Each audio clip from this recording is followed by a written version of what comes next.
इस समय हम पंजर गांव में हैं। 6 सितंबर को जब लैंडस्लाइड हुआ था तो सबसे ज़्यादा असर इस पंजर गांव में ही देखने को मिला था, जहां बड़े पैमाने पर जान की भी हानि हुई थी और माल की भी हानि हुई थी। ये तमाम जो निवासी हैं वो पंजर गांव के निवासी हैं, जो अपने घरों को छोड़कर इस समय यहाँ एक कम्युनिटी हॉल है वहाँ पर शरण लिए हुए हैं। और तमाम जो इनका सामान है, जो मकान है, वो पूरे के पूरे उस लैंडस्लाइड की भेंट चढ़ गया था। और कई सारी फैमिली ऐसी हैं जिनके परिजन हमेशा के लिए इस लैंडस्लाइड की भेंट चढ़ गए थे। यानी बड़े पैमाने पर जो तबाही पंजर में देखने को मिली थी वो शायद उधमपुर के किसी दूसरे गांव में शायद ही देखने को मिले। 12 बज रहे थे उस वक्त, 12 के आसपास था। एकदम ज़मीन फट जाती है और हम उधर से थोड़ा सा घर से थोड़ा आगे भाग जाते हैं तो ऊपर से कुछ मलबा आ जाता है। जो बाथरूम है उसकी जो टीन शीट है वो मेरे ऊपर गिर जाती है। जो कुछ पत्थर हैं वो जो मेरे टांग पर पड़ गए हैं, बाकी सभी चला रहे हैं। और 2 मिनट के लिए मैं बात नहीं कर पाता हूँ कि क्या हो गया हमारे साथ। तो पापा जी थे जो मेरे साथ थे, वो चिल्लाए कि जी क्या हो गया हमें। तो मैं बहुत ज़ोर से चिल्लाया कि पापा जी मुझे निकालिए कि मैं जहाँ फंस गया हूँ। तो उन्होंने बोला कि हाँ बेटा तुम कहाँ हैं। तो मैंने बताया उनको कि हाँ मैं जहाँ हूँ। तो उन्होंने मुझे, जहाँ हम 6 लोग उस वक्त उस मलबे के पास थे, लेकिन खुशकिस्मती ये थी कि हम में से 6 में से एक ही जो मलबे के नीचे आया था। तो इन्होंने जो मेरे साथ थे, जैसे ये लड़का है और हैं, उन्होंने मुझे खींच के निकाला। तो उसके बाद जब इधर उधर देखते हैं तो निकलने की कोई संभावना नहीं है। इस साइड देखा है पहाड़ चढ़ा हुआ है, जो इस साइड देखा वो भी पहाड़ चढ़ा हुआ है।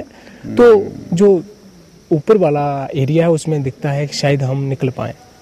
अच्छा, दूसरा, अभी अगर याद करते हो उस दृश्य को, जब 6 तारीख को आपने देखा था, तो कैसा लगता है कि मतलब समझ में आता है कि कितना भयानक दृश्य था और कभी जहन में उसकी यादें रहती हैं।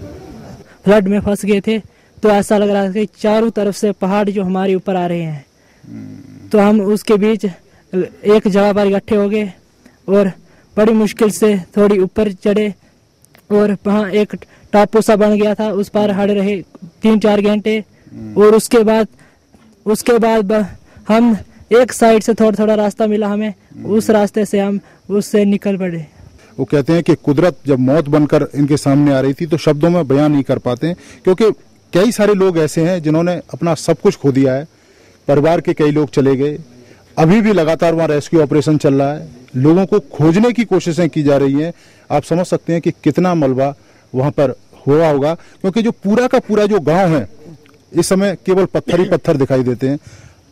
आपका मकान अभी है वहाँ? नहीं, बिल्कुल गिर गए उधर, बिल्कुल पत्थर 60 का जमीन थी मेरी, और कोई भी घर की कोई चीज कट नहीं सके ऐसे। इस वजह करने के बड़ी जोर की बारिश थी, बारिश की वजह करने अस नसीए माल मवेशी कहा से साड़ा बची गया। वो असें पहले के ऊपर धार भी कट देता था।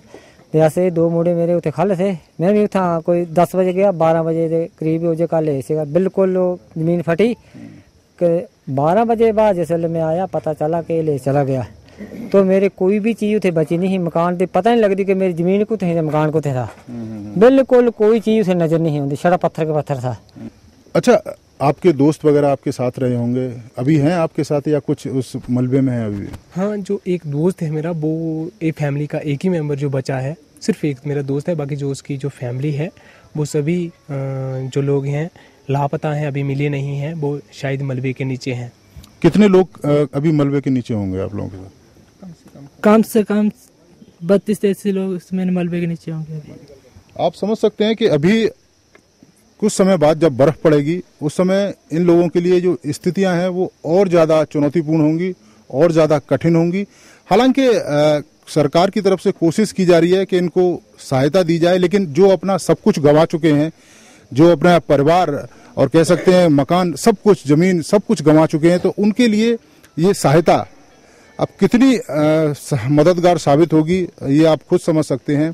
तहसीलदार भी हमारे साथ यहाँ पर हैं, उनसे बात करते हैं कि आखिर इनके लिए किस तरह का यहाँ पर इंतजाम किया जा रहा है। और दूसरी सबसे बड़ी बात है कि ये खास दृश्य आपको हम पंजर गांव से दूरदर्शन के लिए आपको दिखा रहे हैं कि ये पंजर गांव के निवासी हैं जो अपने गांव को छोड़कर, एक कम्युनिटी हॉल है, अगर आप मेरे पीछे देख पाएँ, इस कम्युनिटी हॉल में शरण लिए हुए हैं और लगातार अभी भी जो डेड बॉडी है उनका मिलने का जो सिलसिला है लगातार अभी भी जारी है। रेस्क्यू ऑपरेशन वहां पर चल रहा है क्योंकि इतना मलबा आ गया है, वहां पे लोगों को खोजना अपने आप में एक चुनौती बना हुआ है कि आखिर कैसे उन पत्थरों को निकालें वहां से और किस तरीके से जो लोग हैं उनको वहां से निकाल कर यहाँ पर लेके आए। और दूसरी लगातार हम कह रहे हैं कि जिस तरीके के जिस हालात में ये लोग रह रहे हैं तो शायद ही ऊधमपुर और उसके आसपास का कोई गांव होगा जितने बुरे हालात होंगे। दूसरी अगर हम बात करें ऊधमपुर से और पंजर गांव की दूरी की तो 40 किलोमीटर की दूरी है इस पूरे के पूरे गांव तक पहुंचने के लिए, लेकिन आप यकीन मानिए कि 40 किलोमीटर की दूरी आपको 400 किलोमीटर की दूरी के से ज़्यादा लगेगी क्योंकि इस 40 किलोमीटर की दूरी में जगह जगह कम से कम 20 से 25 जगह लैंडस्लाइड हुए, वो भी भारी लैंडस्लाइड। तो आप समझ सकते हैं कि उस स्थिति में इस गांव के निवासियों की क्या हालत होगी। नीरज सिंह, डीडी न्यूज़, पंजर गांव।